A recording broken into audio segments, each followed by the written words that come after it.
back to another episode of The Last Boy Scouts Survival and Bushcraft. Today, we're going to be doing some lashing, specifically shear lashing. I'm going to show you how to construct a tripod out of 3 poles in order to prepare for a shelter build. This is going to be a 2-part series, so you're not going to want to miss this. Stay tuned. You're going to learn something.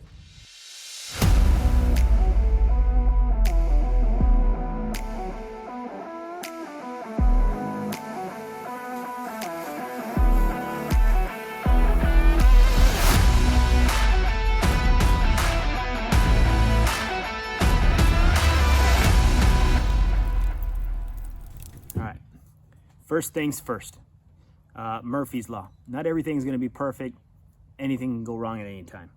So when you are out in the woods, you may not have the perfect material. So it's up to you to improvise, adapt, and overcome. So I'm simulating this scenario using 3 different size poles. 2 of them, the skinnier ones, these are approximately 8 feet long. And I see about 1.5 foot difference between the length.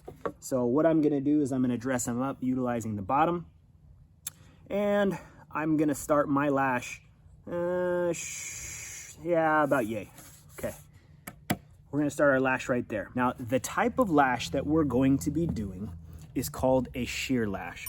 Basically, that simulates lining them up all parallel and then starting our lash. Now this can be done with 2 poles to create bipods, which is 2 intersecting, first aligning, then intersecting poles, or a tripod, right? This can also be referred to as a tripod lash because we are using 3 and we are creating a tripod out of it.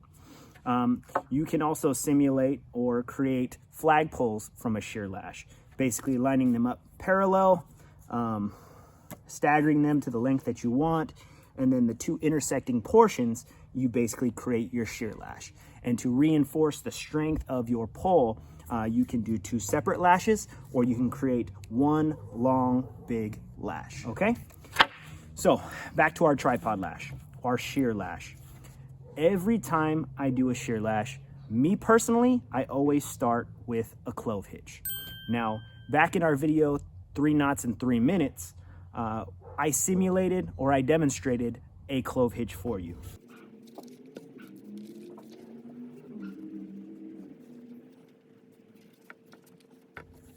And the way you know you have a good, strong clove hitch is a strength test, and it's got that X formation.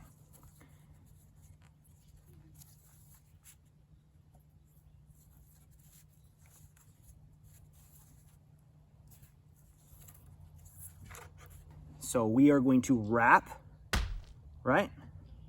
At least 3 to 5, and sometimes 6 or 7, depending on how strong you want your lash to be, right?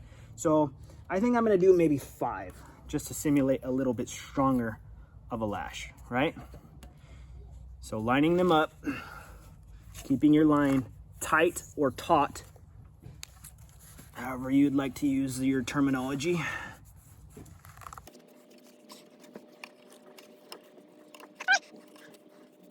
And there it goes, about 5, okay? And then I'll wrap it back and start where I began, okay? Now, sometimes when you do this, these have the tendency to jumble up and like form one strong or one tight thing. Like this one will bounce up or bounce down and whatnot. It's kind of up to you to kind of keep hold of it and maintain it how it needs to be. So I brought it around 1, 2, 3, 4, 5 times, not counting that right there. So basically, before bringing it all the way around, I can do this 1 of 2 ways. I can bring it up through and come underneath there, or I can come up through this top portion and bring it down over here and then feed the line underneath through that gap, right? And in order to do that, you just basically manipulate the stakes or the poles in order to make it fit. But in order to keep this more uniform, I think what I'm gonna do is I'm gonna bring it up through the bottom, because I started my lash working down rather than my lash working up towards the top. All right, this next portion is referred to, we did our wraps. This next portion is referred to as frapping, okay? So you have your wrap. Now what we're doing is frapping. We're basically lashing the gaps in between. And what I'll do is 2 to 3 strong fraps in between these two poles. And then I will move over to this segment right here and do 2 to 3 strong fraps right there.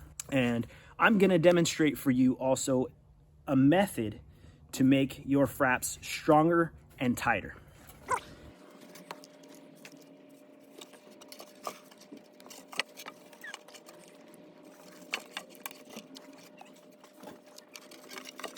All right, so far I pulled it through once, and I'm basically relying on my own grip strength and my own force to tighten that. Now, if I would like to reinforce that and add some real oomph to it, what you can do, right, is you can take and saw yourself a green new branch, portion of a branch that's about the size of maybe a knife handle, and wrap it a couple times around your string and not going too far away. Pull and strengthen your frap. Now that was only one frap. I'm gonna go ahead and just do one more. We'll just do 2, okay? And once again, as you do this, it's gonna cinch down pretty tight, and you may not be able to get that rope through there. Just manipulate the poles a little bit and it'll create some gap for you.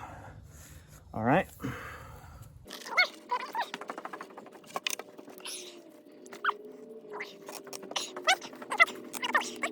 Now what I'm gonna do is we're gonna move over to the next gap, and we're gonna do the same thing. 2 good, strong fraps.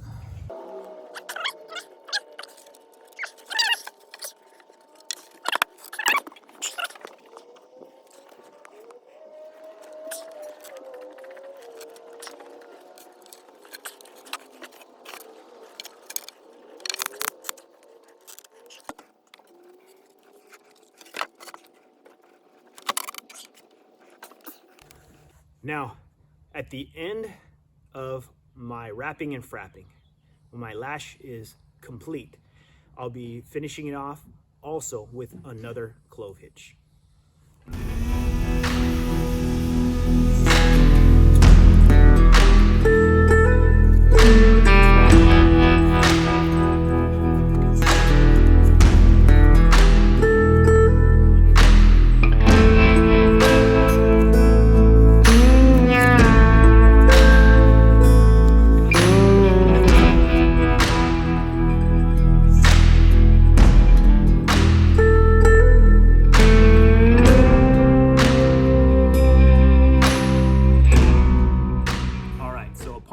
Completing your lashing, you're going to establish your tripod. First thing you're going to want to do is make sure that the structure has full integrity and that it can bear the weight of whatever you're planning to tie to, lash to, basically assemble, having this be your overall structure. Okay, stay tuned for next week's episode. Basically what we're going to do is a part 2 of this series, and we're going to be constructing a plow point shelter out of a World War II/Vietnam era pup tent. And I say World War II/Vietnam because the same exact 2-piece pup tents were used in both wars. They didn't upgrade. So you're going to want to tune in for that one. It's going to be a good one. Stay safe, stay vigilant. Knowledge is your weapon. Be prepared. Thanks for tuning in to another episode of The Last Boy Scouts. If you like what you see, hit that like button. Please subscribe and stay tuned for more from the Last Boy Scouts Survival and Bushcraft.